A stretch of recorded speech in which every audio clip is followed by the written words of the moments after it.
জাতি কওমে লূতের জাতির কথাই আমরা বলি, যখন তারা পুরুষে পুরুষে জেনায় লিপ্ত হয়েছে, আল্লাহ তাদেরকে মাটি চাপা দিয়া শরীরকে খণ্ড বিখণ্ড করে দিছে।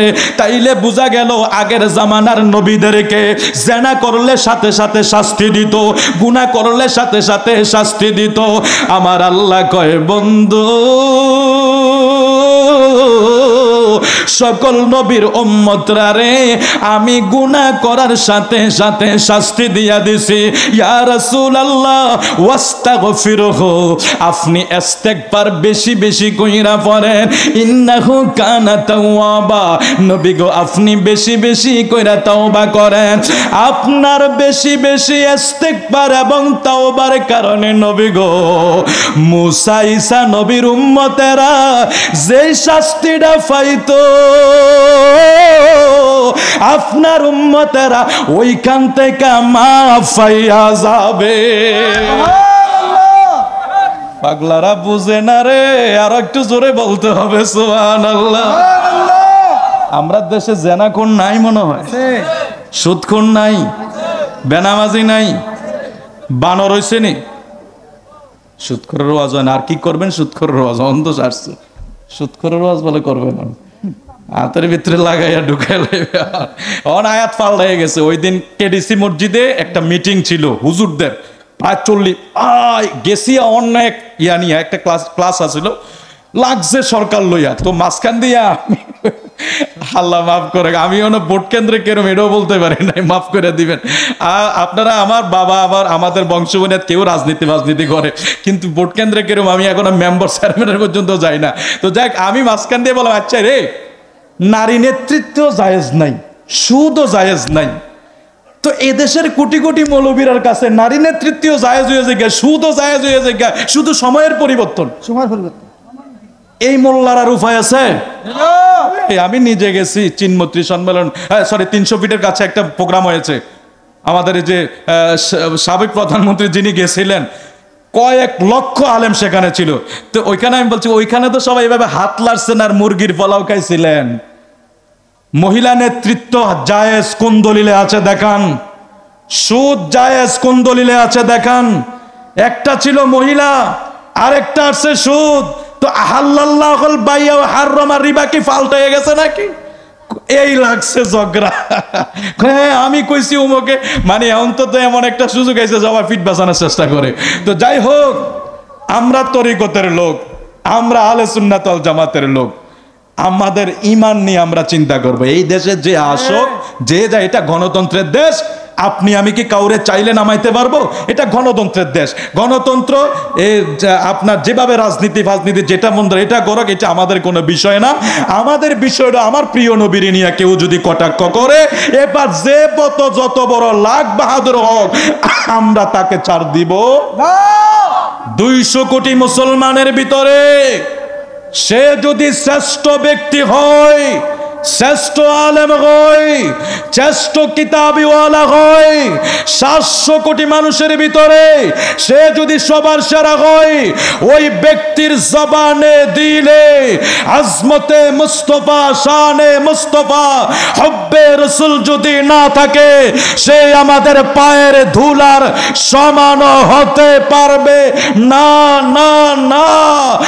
আর যদি রাস্তার মুছি, মেথর, রিক্সা চালক, ভ্যান চালক রাস্তায় কাজ করে, মানুষের বাড়িতে কাজ করে, কৃষকের কাজ করে, বদলার কাজ করে, তার জবানে, তার দিলে জবানে যদি হব্বে রাসূল থাকে, যদি আজমতে মুস্তফা থাকে, যদি তাজিমে মুস্তফা থাকে, সে আমরার মাথার তাজ, সে আমরার মাথার তাজ, সে আমরার মাথার তাজ। এটাই হলো ঈমান। জোরে বলি আল্লাহু আকবার। তাহলে আমরা বানরও হই না, ফাতরও মারে না, সিডর আইলা মাঝে মাঝে আইলেও আঁকা বাঁকা হইয়া জায়গায়। কিছুদিন আগের বন্যায় তো আপনারা তো ঘুমাইছেন, আমরা যারা কুমিল্লা ছিলাম, বাদের এপার ওপার কি যে এক অশান্তি রে বাবা, ভাঙ্গানি যায়। আবার মা ওই যে একটা অ্যাডভার্টাইজ দেখছেন না, একবার কইছে দাঁত ভাঙ্গে গেছে, আর মানুষে কোদাল লইয়া দৌড় দিছে, বাত ভাঙ্গা গেছে রে। শুনছেন না যারা ফোলা পায় তারা কইতে পারবো। তো আমাদের অবস্থাটা ঠিক বন্যার সময় এরকম ছিল। যদি শহর দিয়া নদীর পানির যেই অবস্থা ছিল বাঁধের মুখামুখি, বাঁধ ভাঙলে তো উপায় নাই। ধরেন কুমিল্লা একটা বাণিজ্যিক শহর না, আপনি বুড়িচঙ্গে দিয়া বাংছে কুমিল্লা শহর থেকে নিয়ে খাওয়াইতে পারছে। যদি শহরের ভিতরে পানিটা ঢুকতো তাহলে সব তো শেষ। আপনি আমদানি করতেন কোত্থেকে, মানুষকে খাওয়াইতেন কোত্থেকে? আমরা তো ত্রাণ নিয়ে গেছি, আমাদের কিছু আত্মীয় সহযোগিতা নিয়ে আমরাও গেছি। তো রাজগঞ্জ বাজারে ডুইকা হুজুর সব, কেউ মোমবাতি কিনে নাই, কিচ্ছু নাই, মুড়ি সিরা বিস্কিট কিছু নাই, সব মানে মানে মানুষ সিরিয়ালে কিনতেছে। তখন চিন্তা করলাম এটা যদি আল্লাহ না করো, কোথায় বাদ বাংছে কামার খোলা, আমরা গেছি ওই জায়গায়, ওটা না হইয়া যদি আমাদের শহরের দিকে মুভ করতো তাইলে উপায়টা যে কি হইতো। ফেনী শহরে কিছুদিন আগে গেছিলাম একটা মাহফিলে, তারা শুধু কান্না করে আল্লাহ আমাদেরকে কিভাবে বাঁচিয়ে রাখছে। মানুষের দোতলা পর্যন্ত পানি ছিল। মাইকে মসজিদের ইমাম সাহেব বলতেছে, আপনারা দেখছেন না আমার একটা ওয়াজের ভিতরে দেখেন, মাইকে মসজিদের ইমাম সাহেব বলতেছে সবাই সবাইরে ক্ষমা করে দিও, কে বাঁচে কে মরে বলতে পারে। আল্লাহু আকবার, আল্লাহু আকবার। আল্লাহ আল্লাহ তুমি বড় মেহেরবান, তুমি রহমান, তুমি সবাইকে সবার জান মালের হেফাজত করে দাও। জোরে কোন আমিন। আর একটু জোরে বলে আমিন। তো এখন ওই বলছি মাঝে মাঝে যেটা আসে এটা আঁকা বাঁকা হয়ে চলে যায়, এটা সিগন্যাল মাত্র আমাদের। তাহলে ঈসা নবী, মুসা নবী, ইব্রাহিম নবী, হুদ নবী, লূত নবী, নুহু নবীর সময় প্লাবন হয়েছে, সেটা বিশাল আলোচনা। সকল নবীদের জামানায় কিছু না কিছু গজব এমন ভাবে আল্লাহ দিয়েছে, গোটা জাতিকে শেষ করে দিয়েছে। আখির জামানার নবীর উম্মতেরা, মাফ করে দিবেন আমার বাবার বয়সী অনেকে আছেন, আমরা জেনা, সুদ, বিচার, মানুষের ক্ষতি করা, লাইল কাটা, মানুষের সম্পদ নষ্ট করা, মামলা মুকদ্দমা দিয়ে কষ্ট দেওয়া, আমরা কিন্তু কোনো অংশে কম না। কিন্তু কোনোদিন মাথায় একটা পাথরের টুকরাও পড়লো না, কোনোদিন রিজিকও বন্ধ হইল না। কেন হয় না জানেন? কেন আপনি গুইল হন না, বানর হন না জানেন? কেন আপনারে আমারে আল্লাহ এইভাবে সুরক্ষিত রাখছে জানেন? ওই সূরা নাসরের আয়াতের লাস্ট অংশের ওয়াস্তাগফিরহু ইন্নাহু কানা তাওয়াবা, আল্লাহর ওয়ার্ডার, নবী বেশি বেশি তওবা করেন, বেশি বেশি ইস্তেগফার করেন। এই বেশি ইস্তেগফার তওবা আপনার উম্মতের নাজাত হবে, আপনার উম্মতের মুক্তির কারণ হবে। জোরে বলি সুবহানাল্লাহ। আল্লাহ আমাদেরকে বোঝার তৌফিক দেখ, জোরে বলি আমিন। এখানে শেষ এই বিষয়টার উপরে আমি একটু অন্য দিকে চলে যাব। আমি একটু অন্য লাইনে ফইরাও আসি, এটা আমি পড়ি না, কিন্তু একটু প্রেমের আওয়াজ দরকার আছে আমাদের, এই জন্য সেদিকে গেলাম। একটু মহাব্বত করে আমরা দরুদ শরীফ পড়ি। আল্লাহুম্মা সাল্লি আলা সাইয়্যিদিনা মাওলানা মুহাম্মদ ওয়া আলা আলি সাইয়্যিদিনা মাওলানা দিবানি সিকান্দরে মন গুনাহ মাফের লাগিয়া, ওরে মাফ করিয়া দিবেন তিনি, তিনি রহমতের ওই দরিয়া। আল্লাহুম্মা সাইয়্যিদিনা মাওলানা মুহাম্মদ ওয়া আলা আলি সাইয়্যিদিনা মাওলানা মুহাম্মদ। আরে কেউ বা যাবে জাহান্নামে, কেউ বা যাবে জান্নাতে, আমরা গুনাহগার দাঁড়িয়ে থাকব নবী গো আপনার সন্ধানে। আল্লাহুম্মা আলা সাইয়্যিদিনা মাওলানা মুহাম্মদ ওয়া আলা আলি সাইয়্যিদিনা মাওলানা। নবী নবী করে আর কত কাল আমি কাঁদব ও নবী। কষ্ট হতেছে একটু মনে বলেন আপনারা। আরে ওই মক্কা মদিনা না দেখা যদি মরণ হয় এটা নসিবটা ভালো হবে না বাবা। অনেকে বলবেন হুজুর টাকা তো নাই যাইতে পারি না। না না, টাকার বিষয় না, টাকার বিষয় না। এ চাচার সফুল্লার ছেলের এত টাকা নাই যে 7-8 লক্ষ টাকা খরচা করে মক্কা মদিনা হজ করবে না। এত টাকার মালিক হই না, কিন্তু হজটা আল্লাহ করিয়ে দিয়েছে। আপনারা চিনেন না আমাদের ফ্যামিলি, কাদুটি মাদ্রাসার 20 টাকার বেতন দিতে পারি না এই মাসে। সবকের সময় আমার বাবা লোমতা নিয়ে গেছে, আমি খুব রাগ করছিলাম। কিরে বাবা, বালিশের সাথে মাথা লাগিয়ে শুধু একদিন চিন্তা করছি, আল্লাহ যেই খরচা মক্কা মদিনায় যাওয়া, কেমনে যাব? আমরা কি না দেখা মরে যাব? 1 মাস পরে কবর চলে আসছে। কি মনে করছেন আপনি? টাকার চিন্তা করেন, আপনি মদিনাওয়ালাকে ডাকেন, কবুল হয়ে যাবে, কবুল হয়ে যাবে। আমার নবী বসে আছে আপনার জন্য, আমরা ডাকতে পারি না, ডাকতে পারি না। ডাকার মতো ডাকলে আমার নবীর রওজার সবুজ গম্বুজ আমার নবীর সবুজ গম্বুজ মোবারক যদি একবার দেখেন, পৃথিবীতে কেউ যদি জান্নাত দেখতে চায় মদিনায় চলে যাও, মদিনায় চলে যাও। আমার নবীর রওজা আতহারের পাশে দাঁড়াইলে কলিজা ছিন্ন ভিন্ন হয়ে যায়। ইয়া রাসূলুল্লাহ, আপনি তো জিন্দা নবী। হায় হায়, রিয়াজুল জান্নাহ, আমার নবীর রওজা পাশে রিয়াজুল জান্নাহ। সেখানে ঢুকে যখন সেজদা দিয়েছি জমিনে, আল্লাহর হাবিবকে বলেছে, ইয়া রাসূলুল্লাহ, এই জমিন কত ধন্য, আপনাকে এই জমিন বহন করেছে। সেই জমিনে আপনি সেজদা দিলে বুঝতে পারবেন আমার নবী কি জিনিস। একবার সবুজ গম্বুজ একবার যদি চশককে দেখেন, আপনি পরের বার চিন্তা করবেন আমার নবীকে দেখা দাও, আমার নবীর দিদার দাও। আল্লাহ, আপনি আকাঙ্ক্ষা করবেন। আমি বললাম লিখে রাখেন, প্রেম নিয়ে যদি একবার রওজায়ে আতহার দেখতে পারেন, একবার যদি গম্বুজে খাদরা দেখতে পারেন, আপনি আসার পরে বলবেন আল্লাহ আমার নবীর দিদার দাও, নবীর দিদার দাও। আপনি আক্ষেপ করবেন, আফসোস করবেন, ফরিয়াদ করবেন, হয়তো একদিন কবুল হয়ে যেতে পারে। জোরে বলি আমিন, আর জোরে বলি আমিন। নবী নবী করে আর কত কাল আমি কাঁদব নবী নবী করে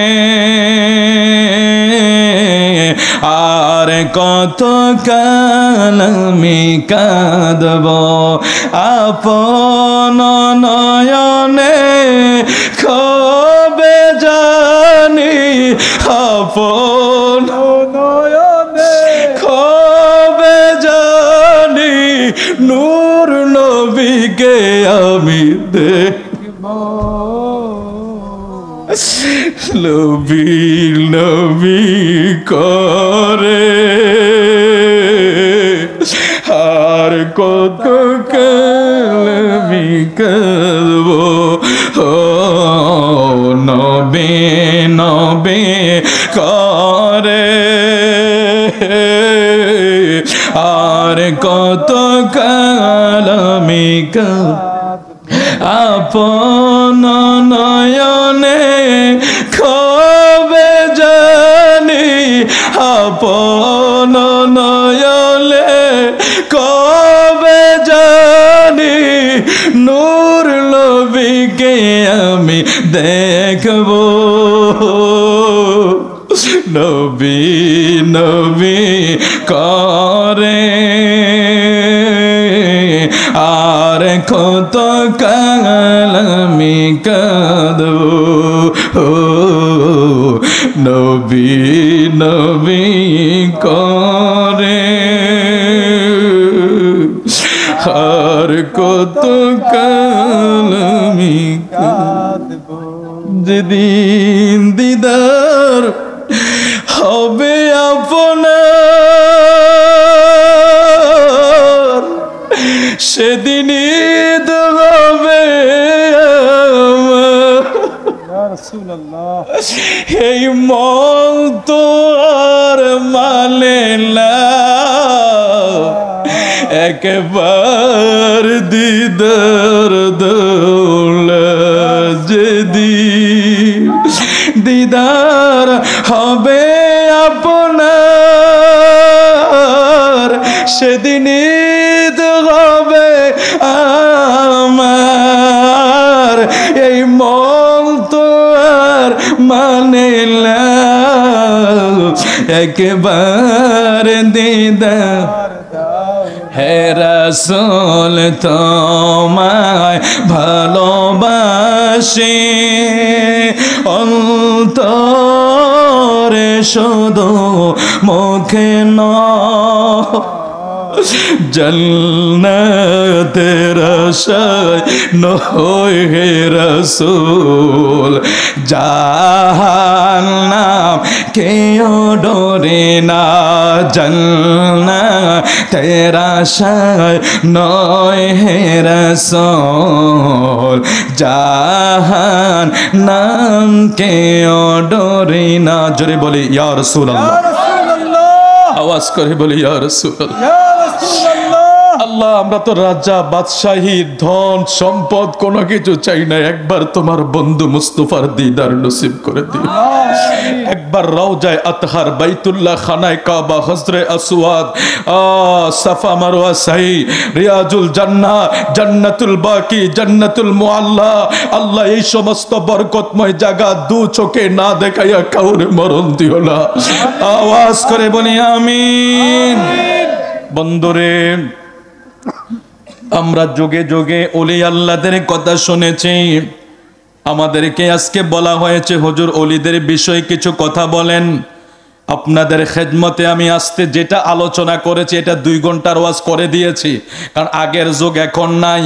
এক জায়গা থেকে কাহিনী শুরু করছে, এটার শেষ পর্যন্ত যাইতে যাইতে ধান ক্ষেত, ফাট ক্ষেত, খৈল কি জানি কয়, কেমনে চাউল ভাঙ্গাইছে, কেমনে কৃষকে খেতে গেছে, মারে গেছে, বক্তা সাহেব গুইরা লাস্টের 2টা বাজে যায় শেষে, মানুষও বইয়া রয়েছে শেষে জানি কি হয়।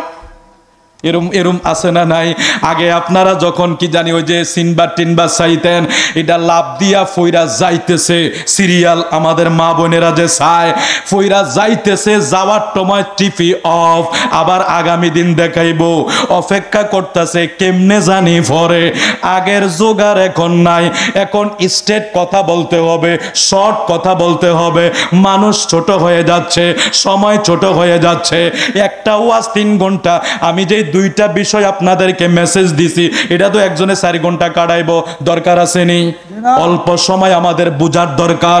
আল্লাহ বুঝার তৌফিক দেখ, জোরে বলে আমিন।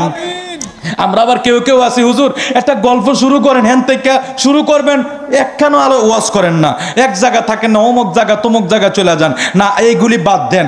যেইগুলি মূল কথা মেসেজ, এগুলি শোনার চেষ্টা করেন। আল্লাহ আমাদেরকে ধৈর্য ধারণ করার তৌফিক দেয়, জোরে বলি আমিন। আমরা জানি আমরা তরিকায় কাদরিয়ার ভিতরে যেহেতু আছি, ফিরানে ফিরে দস্তগীর শেখ সৈয়দ মহিউদ্দিন আব্দুল কাদের জিলানী আল গিলানী রাদিয়াল্লাহু তাআলা আনহু সম্পর্কে আমাদের ধারণা আছে।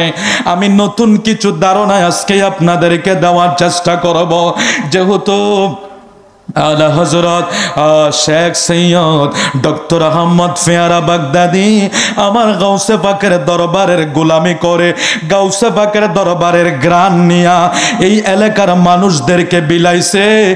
আজ পর্যন্ত সেই গ্রান আমরা নাকে লইয়া মাথায় লইয়া ঘুরতেছি।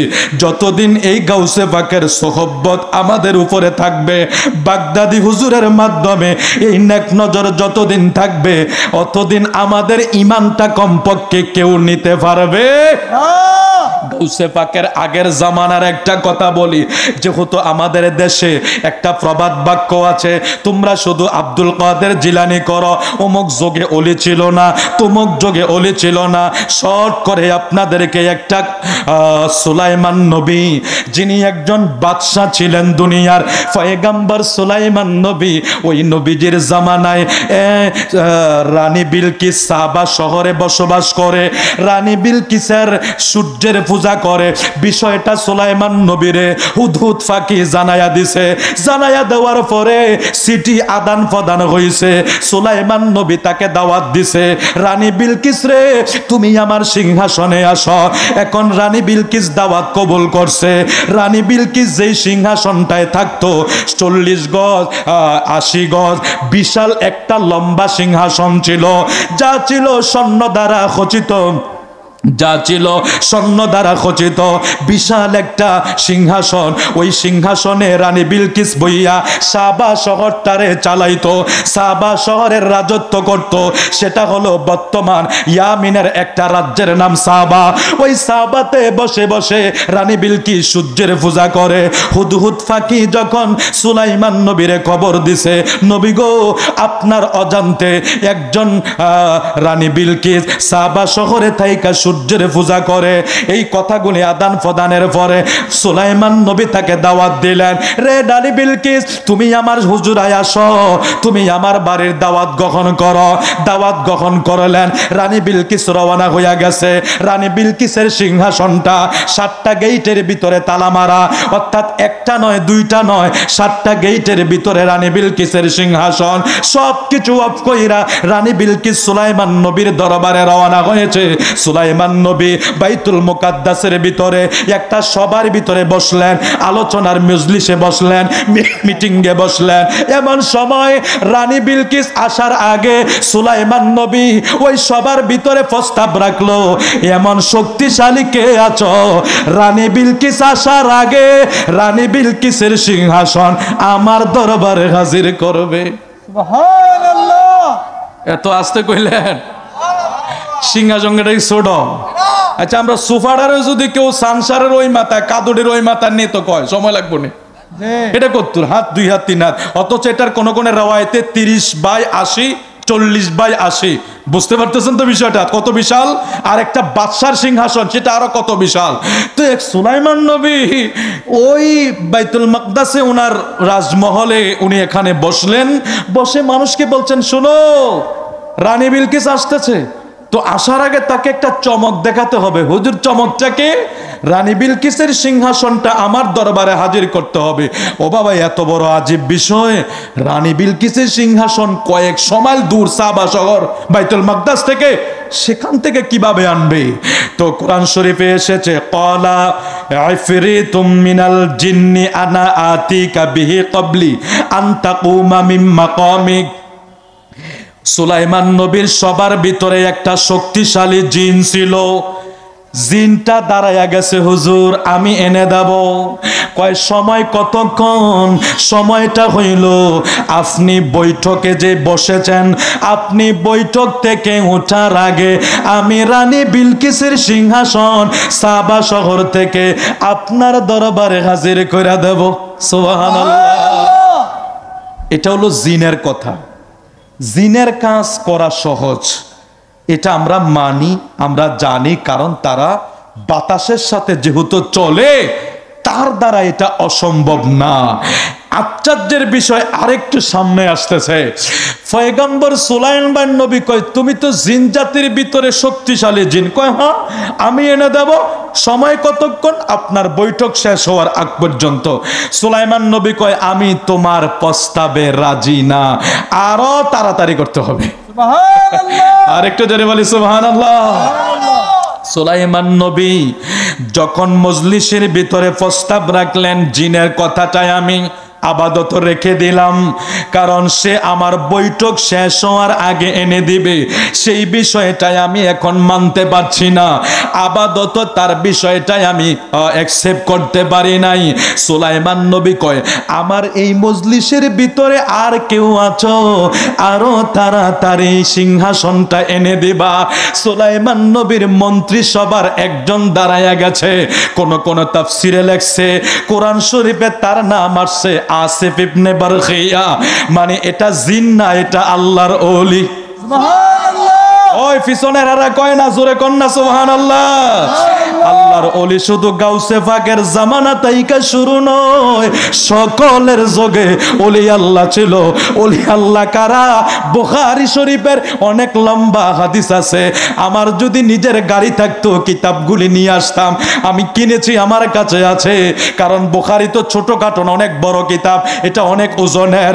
আজকে আমার দেশের ছেলেরা শায়েখের ইউটিউব দেখা বড় বেকার আর পাগল হয়ে গেছে, অথচ দলিল নাই, ডকুমেন্টারি কোনো কথা নাই।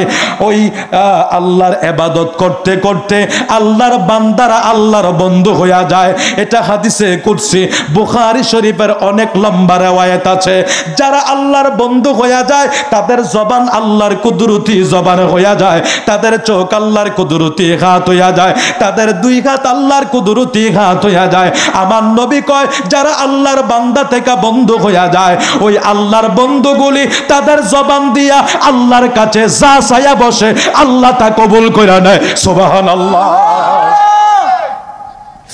সুলাইমান নবীর দরবারে জিন বসে গেল। এবার আসিফ ইবনে বরখিয়া, কেউ বলে উনি সুলাইমান নবীর মন্ত্রিসভার একজন প্রধানমন্ত্রী, মন্ত্রিসভার একজন লোক ছিলেন। আসিফ ইবনে বরখিয়া দাঁড়ায়া কয়, হুজুর আমি সাবা শহরের সিংহাসন, রানী বিলকিসের সিংহাসন আপনার কাছে এনে দেব। কয় সময় কতক্ষণ? আসিফ ইবনে বরখিয়া আল্লাহর ওলি বলতেছে, ও সুলাইমান নবী, আমি রানী বিলকিসের সিংহাসনটা এত দ্রুত আপনার কাছে এনে দেব, চোখ বন্ধ কইরা মেলতে যতক্ষণ, চোখের বাইল পাতা মারতে যত সময়। আল্লাহু আকবার। আল্লাহর ওলিরার ক্ষমতা দেখে ও ভাই, এই দেশের মোল্লা মৌলবীরা হিংসা কইরা লাভ হইব না। 12 বছর মাদ্রাসায় পড়লে, 10 বছর পড়লে দাখিলের সার্টিফিকেট, 12 বছর পড়লে আলেমের সার্টিফিকেট, তারপরে 3 বছর পড়লে ফাজলের সার্টিফিকেট, তারপরে 2 বছর পড়লে কামেলের সার্টিফিকেট, তারপরে আপনি আবার যদি আপনি মুফতি হইতে চান 2 বছর, তাফসীর পড়তে চান 2 বছর, মুহাদ্দিস হইতে চান 2 বছর, আপনি বছরের পর বছর পার কইরা আপনি হতে পারবেন বড় জোর মুফতি, বড় জোর মুফাসসির, বড় জোর মুহাদ্দিস। আল্লাহর ওলি হইতে হলে আপনার সিনার পড়া লেখার প্রয়োজন। এটার জন্য দরকার আলা বিজিকিরিল্লাহ তাতমাইন্নুল কুলুব। এটা মুফতি সাহেবের সব ঢুকবো এনে, আর ওলি আল্লাহর সব ঢুকে এনে। এটার থেকে এটার মূল্য অনেক বেশি। মানুষের চিন্তা জমা হয় এই জায়গায়, মানুষের সবকিছু দিয়া এই জায়গায় চিন্তা করে, আর মুফতি সাহেবের সবকিছু জমা হবে এই জায়গায়। আর আল্লাহর ওলিরা যখন আল্লাহর বান্দা থেকে বন্ধু হবে, সব জমা হবে এই জায়গায়। বান্দা আল্লাহর জিকির করতে করতে করতে করতে, বান্দা আল্লাহর ইবাদত করতে করতে এমন পর্যায়ে পৌঁছে যাবে তার কলব আর কলব থাকবে না।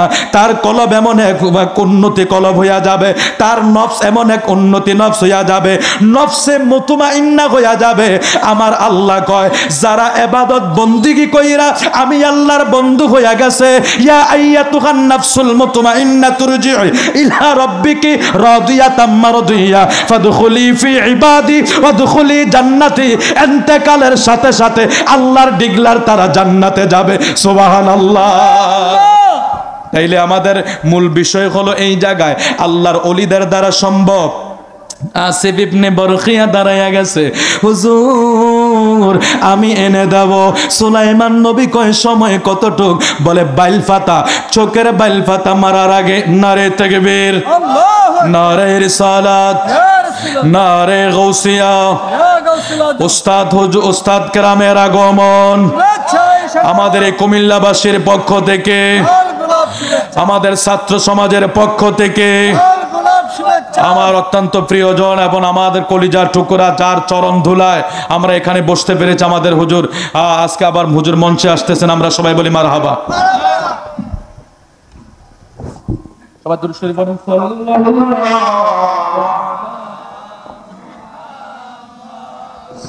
আলাইহি ওয়া সাল্লাম।